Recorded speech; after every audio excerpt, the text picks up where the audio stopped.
성경 말씀은 누가복음 14장 28절부터 33절 말씀입니다. 누가복음 14장 28절에서 33절 말씀입니다.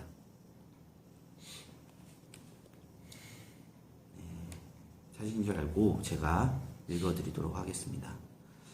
너희 중에 누가 망대를 세우고자 할진대 자기의 가진 것이 준공하기까지에 족할는지 먼저 앉아 그 비움을 계산하지 않겠느냐. 그렇지 아니하여 그 기초만 쌓고 능히 이루지 못하면 보는 자가 다 비웃어 이르되 이 사람이 공사를 시작하고 능히 이루지 못하였다 하리라. 또 어떤 임금이 다른 임금과 싸우러 갈 때에 먼저 앉아 1만 명으로서 저 2만 명을 거느리고 오는 자를 대적할 수 있을까 헤아리지 아니하겠느냐. 만일 못할 터이면 그가 아직 멀리 있을 때 사신을 보내어 화친을 청할지니라. 이와 같이 너희 중에 누구든지 자기의 모든 소유를 버리지 아니하면 능히 내 제자가 되지 못하리라. 아멘. 우리는 오늘도 예배를 드리신 형님과 또 인터넷으로 이렇게 보시는 분들을 축복합니다.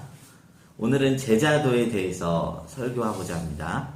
성경에서 말하고 있는 제자들이란 예수님을 따르던 다른 사람들을 그 무리들과는 좀 비교되는 대상입니다. 예수님을 따랐다고 해서 예수님은 모두를 제자라고 부르지 않았습니다. 성경은 제자와 무리를 비교해 놨습니다. 그리고 또 제자도의 특징이 뭐냐면 굉장히 인기가 없는 주제입니다. 하나님께서 우리에게 주신 은혜와 복, 그리고 너무나 쉽게 할 수 있는 설교 중에 하나가 자기 연민을 건드리는 거거든요. 내가 왜 이렇게 힘들까? 내가 왜 이렇게 어려울까? 근데 하나님이 이걸 위로해 주신다. 이 설교는 굉장히 쉽습니다. 쉬운 설교입니다. 그렇지만 하나님에 대한 제자가 되라. 따르라. 그리고 내 모든 걸 버리고 주님 앞에 나아가라. 이 주제로 사람들에게 은혜를 끼치기가 굉장히 어렵습니다. 그래서 인기가 없어요. 설교자들에게 있어서. 내용은 굉장히 귀하지만요. 오늘 저는 하나님이 우리에게 주시는 은혜와 복과 위로가 아니라 하나님 앞에 우리는 어떤 것을 드려야 하는가를 잠시 이야기를 나누고자 합니다. 먼저 예수님이 이 구절을 봤을 때 어떤 배경으로 이걸 줬냐 확인해 보면요. 누가 제자가 될 수 있는가? 33절에 나오죠. 자기의 모든 소유를 버리지 않으면 능히 내 제자가 되지 못하리라 하면서 제자가 될 수 있는 조건, 이거에 대한 얘기입니다. 주님은 어떤 사람은 제자로 부를까요? 분명한 것은 주님은 제자를 부르실 때 외모로 취하지 않은 것을 할 수 있습니다. 예수님의 제자 중에서 가장 사랑받던 세 명의 그 첫째 그룹 수제자들은 베드로, 야고보, 요한이었습니다. 근데 이 사람의 직업이 어부였습니다. 그 어부라는 직업이 당대에서 돈을 많이 벌었던 직업이다라는 의견도 있고요. 또 천대를 받았던 직업이다라는 의견도 있어요. 근데 이것이 어떤 것이 맞는지 의견은 분명하지만 분명한 것은 그들은 학문을 배운 사람들이 아니었습니다. 근데 예수님의 제자들이 했던 사역 중에서 가르침이 있었거든요. 근데 학문으로 준비되지 않은 그 사람들을 예수님이 부르셨다는 것이에요. 사도행전 4장의 베드로와 요한이 성령의 충만함으로 전도할 때 예루살렘에 있는 장로들과 고관들이 놀랐던 점이 무엇인가면 이 사람들이 학문이 없는 범인, 그러니까 평범한 사람들인데 어떻게 이렇게 지혜 있는 말을 할까? 놀랍고 궁금했다는 말이 나옵니다. 그렇습니다. 예수님의 제자들 중에서 학문을 뛰어난 자들이 없었습니다. 그들은 평범하고 내세울 것이 없는 자들이었습니다. 그리고 또 그 12제자 중에 한 명인 마태를 보면 또 더 심합니다. 마태는 평범한 사람조차 아니었어요. 악인이었습니다. 사회적으로 완전히 지탄받던 세리의 직무, 제가 예전에 말씀드렸죠. 세리가 나라 팔아먹은 애들한테 달라붙은 놈들이라고. 근데 세리는 바리새인들, 그 의인들과 완전히 반대에 있던 사람들이에요. 바리새인들은 신앙의 위기가 있을 때 목숨을 바쳐서 한 건 하시즘의 후회인데 국가를 버리고 로마에 붙여서 자신들의 혈족을 쪽쪽 빨아먹는데 누가 기뻐하겠습니다. 당장 우리만 봐도 친일파 후손들이 떵떵거리고 잘 산다. 이 소리 들으면 마음속에 울분이 나오지 않나요? 근데 세리가 그런 사람이었다는 거예요. 그런데 주님은 그 사람조차 제자로 부르신 것입니다. 그래서 고린도전서 1장 26절 전반부에 말하기를 이런 말씀이 있습니다. 형제들아 너희의 부르심을 보라. 육체를 따라 지혜로운 자가 많지 아니하며 능한 자가 많지 아니하며 문벌 좋은 자가 많지 아니하도다 라고 이야기하며 하나님이 세상에 미련한 것들을 들어서 강한 자를 부끄럽게 하신다. 이렇게 말씀하는 말씀이 있습니다. 이 말씀을 보면 우리에게 약간 희망이 있는 것 같아요. 적어도 우리의 주님의 제자가 되기 위해서는 내가 갖고 있는 모습과 내가 갖고 있는 어떤 배경, 내가 갖고 있는 어떤 내 안 좋은 그 습관들, 그 죄, 이것이 중요하지 않다는 거거든요. 후에 어쩌면 제가 우리 이루어가는 교회가 8년, 9년 내가 박사학위를 받을 때까지 이루어져서 좀 약간 완전하게 서가면은 더 좋겠지만, 만약에 그렇게 안 될 경우도 있지 않겠어요? 그러면 저는 아마 부격자로 들어갈 것 같습니다. 그러면 그 당회장님은 저의 외모와 학벌을 보시겠지만, 우리가 믿는 주 예수님은 주님의 제자를 부르실 때 학벌과 출신, 외모, 성별 상관하지 않으신다는 것입니다. 그런데 여기서 끝이 아닙니다. 더 나아가야 합니다. 주님이 제자를 보실 때 안 보는 게 뭔지 알았습니다. 그러면 주님은 뭘 보는 것일까요? 안 보는 건 알았습니다. 보는 건 무엇일까요?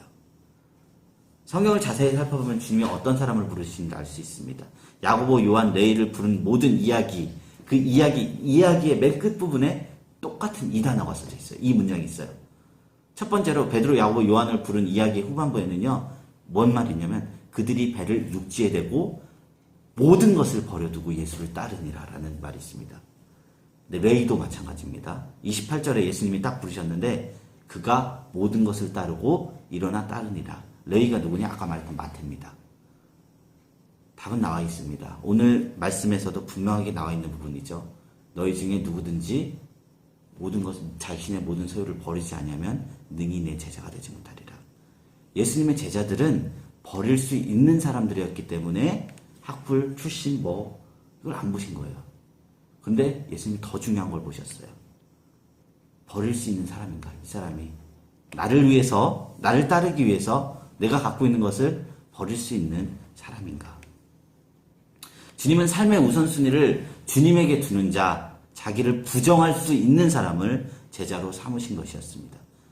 바꿔 말하면 하나님을 사랑해도, 하나님을 따라도, 예수님을 따라도 우선순위가 하나님이 아니고 예수님을 사랑하는데 그리고 신앙생활이 좋고 찬양도 좋고 예배도 좋고 교회 문화도 다 좋은데 내가 모든 것을 버릴 수 없다. 이거는 조금 갖고 신앙도 같이 갖고 싶다.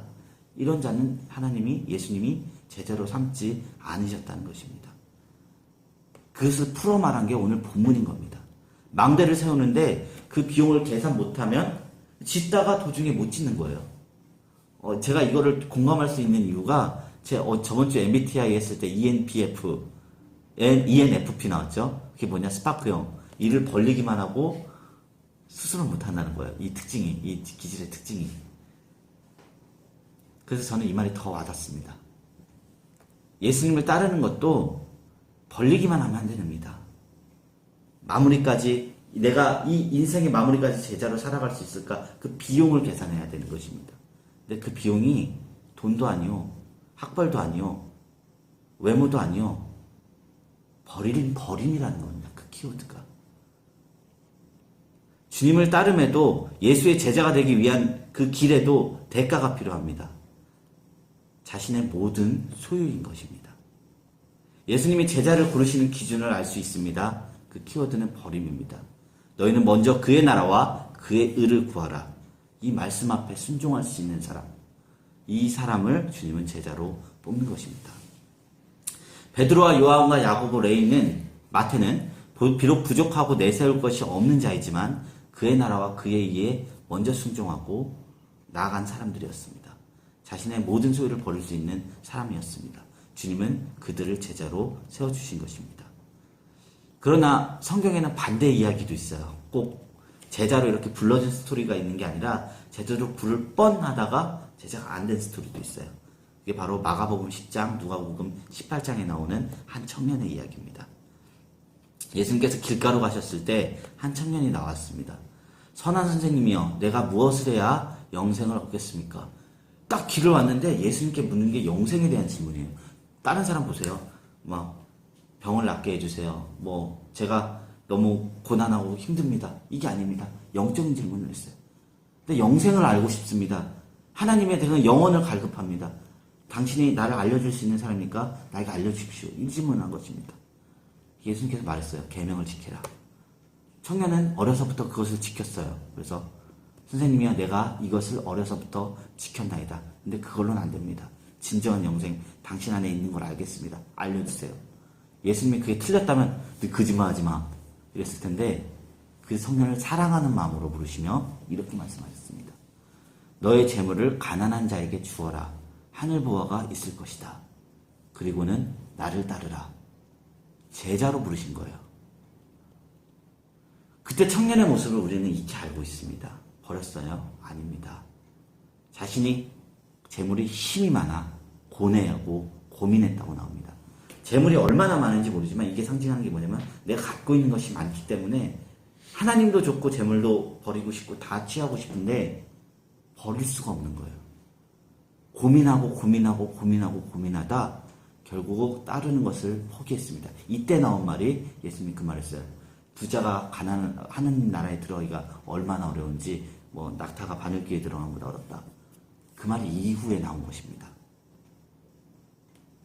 야고보, 베드로, 요한, 레위는 모든 것을 버린 자였지만 그 사람은 모든 것을 버리지 못했습니다. 그리고 주님의 제자로 오라. 이 부름에도 주님을 따르지 못한 것입니다. 제자는 자기의 소유를 포기하고 주님을 따르는 자입니다. 다시 한번 말씀드립니다. 제자는 자기의 소유를 포기할 수 있고 주님을 따르는 자가 제자입니다. 주님은 제자에게 적당히 따를 것을 원하지 않았습니다. 모든 것을 포기하라. 그리고 나를 따르라. 이렇게 원하셨습니다. 이렇게 들으면은 제가 이 말씀이 우리 신앙에 큰 짐이 됩니다. 예수님은 수고하고 무거운 짐진 자들아 다 내게로 오라 말했는데 다 버리고 날 따르라니 얼마나 짐이 됩니까? 제자의 삶이 만만치 않아 보이며 차라리 그럴 바엔 제자로 살아갈 필요가 있을까 반문할 수도 있습니다. 그 감정의 밑바닥은 뭐냐면 주님을 따르면서 내 모든 것을 버리는 게 바로 손해 이렇게 이어지기 때문입니다. 그리고 희생, 손해 이렇게 이어지기 때문입니다.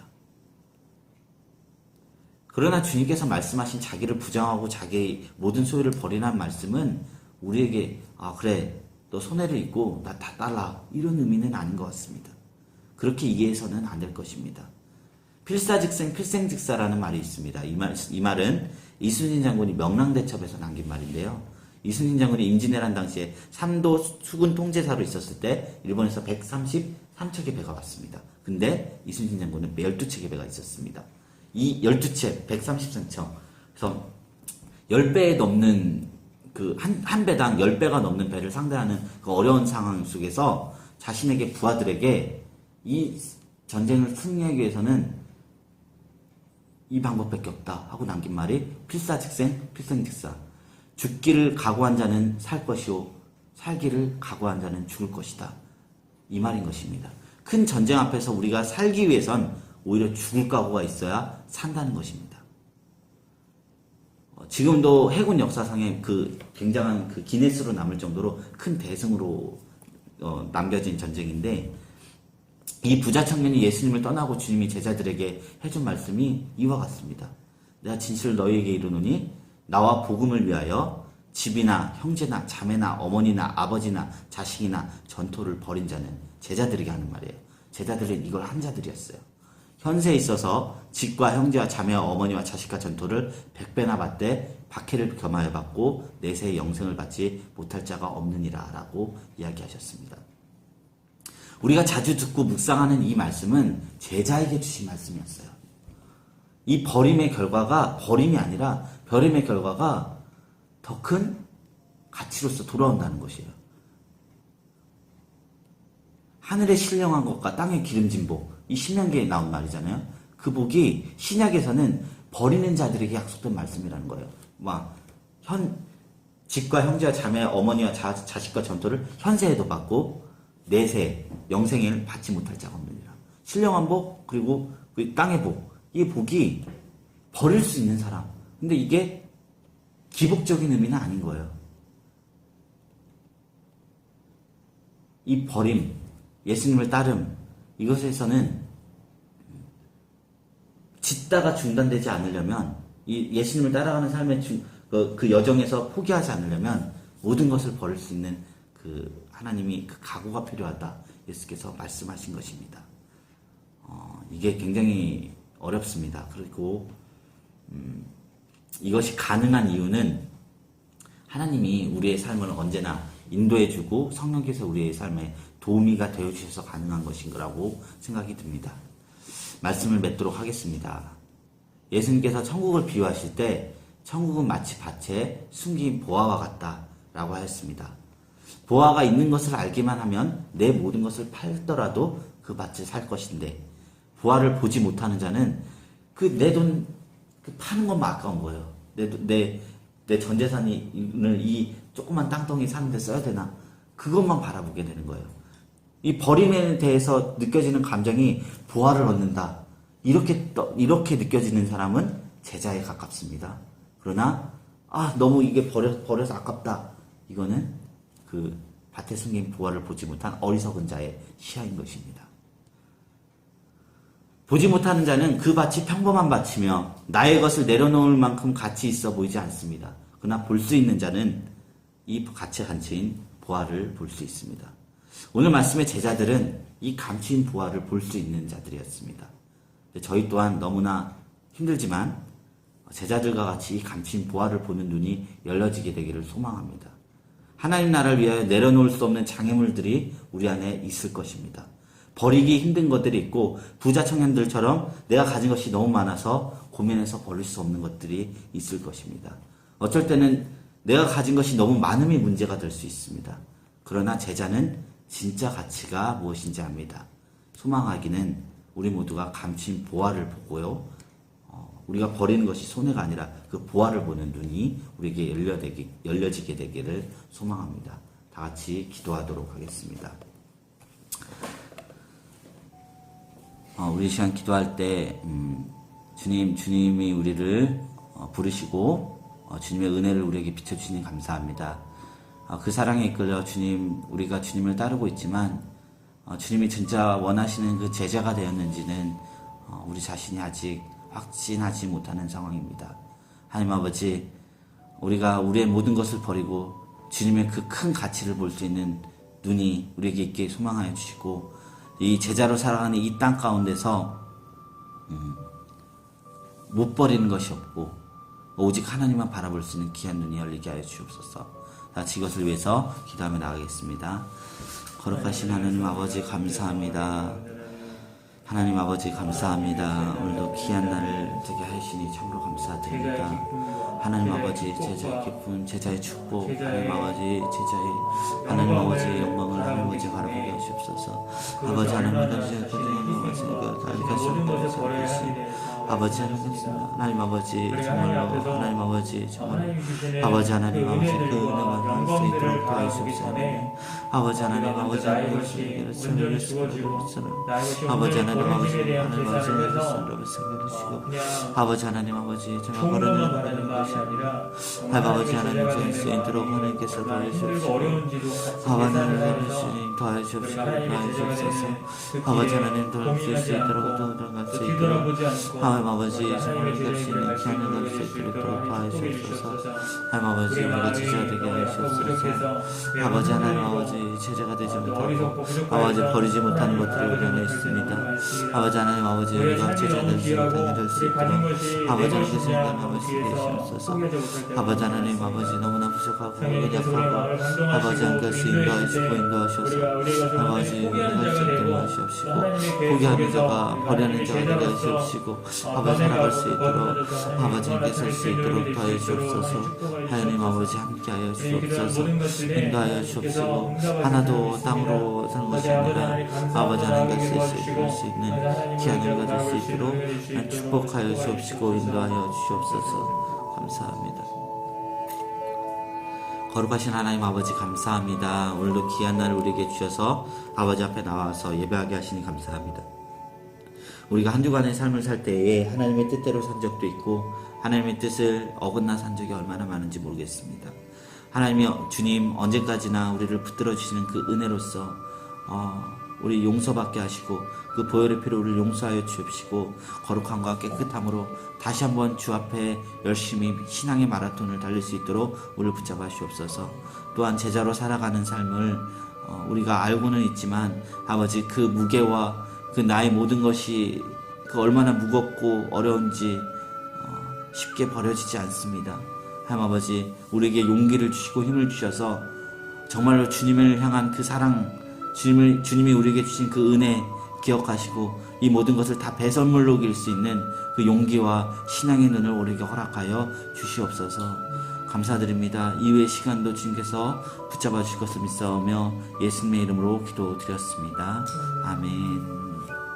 하늘에 계신 우리 아버지여, 이름이 거룩히 여김을 받으시오며 나라의 마옵시며 뜻이 하늘에서 이루어진 것 같이 땅에서도 이루어지이다. 오늘날 우리에게 일용할 양식을 주옵시고 우리가 우리에게 죄 있는 자를 사하여 준 것 같이 우리의 죄를 사하여 주옵시고 우리를 시험에 들게 하지 마옵시고 다만 에게서 구하옵소서. 대개 나라와 권세와 영광이 앞서게 영원히 있사옵나이다.